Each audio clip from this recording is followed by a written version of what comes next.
I've been with Superior for 21 years. I've been in EMS for a total of 26 years now, and I've been working here since 2002. I actually started out on MedCar. I went on to ALS, and I worked on critical care with some really great critical care medics.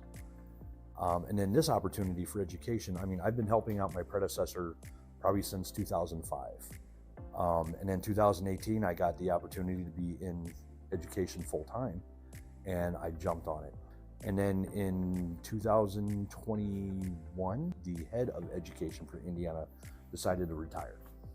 And they asked me if I wanted to take over education. I said, absolutely, and I've been doing it ever since. I was in the military before this, and completely opposite. And both my brother-in-law and my sister were both paramedics, and they said, come try and ride on the ambulance with us. Fell in love with it, and been doing it ever since.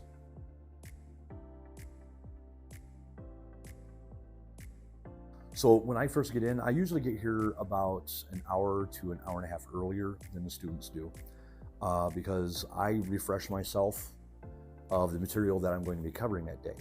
Then I get into the classroom when the students are going to get in, and we hit the ground running.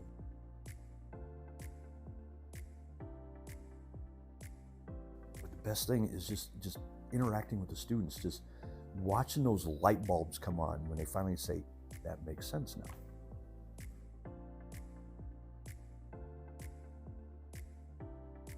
I can develop my own syllabus.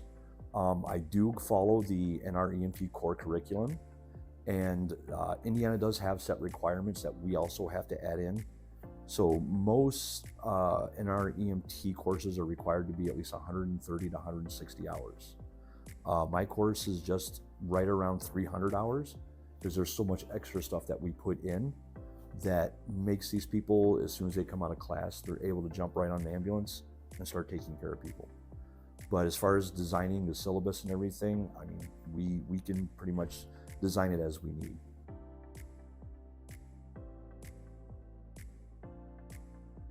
I know each state has its own specific requirements, but in Indiana, we have to take a 40-hour primary instructor course.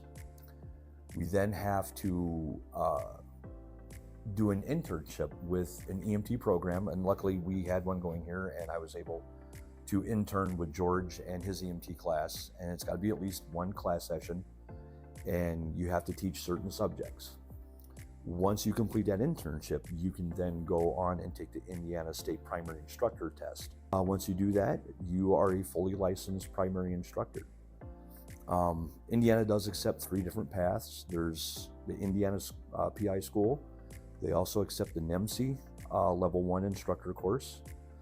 And also, if you've been an instructor in another state, that they will waive the instructor course. You just will have to take the state test.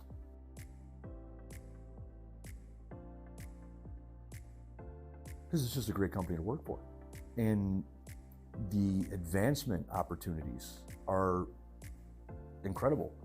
Starting out as a EMT student way back when, and then getting into this field, and especially with this company, I've had some really good mentors. I've had some really good partners. Our current GM, I absolutely love. He's amazing. Actually, our whole management team, and we support each other, and they're always asking me, hey, is there anything you need for education? Our education director up in Elmhurst, always been supportive.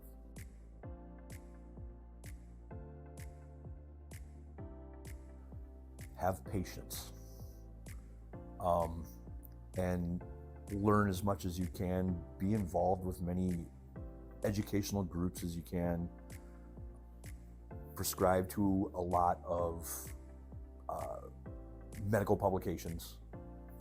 There's Journal of EMS Educators, we have GEMS, we have EMS 1, we have all kinds of stuff that we can go into and reference for teaching. And you just have to be able to know how to access all that, and don't be afraid to ask for help.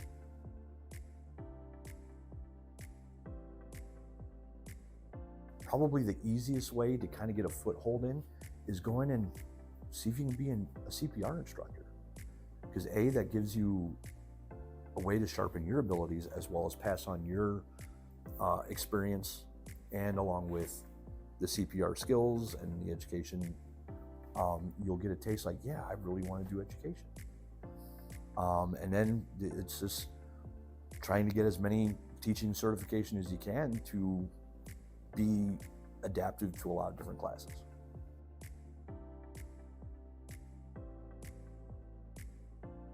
Honestly, I really wouldn't want to do anything else right now, especially with the massive shortage that we're having across the nation as far as EMS. We need people, we really do.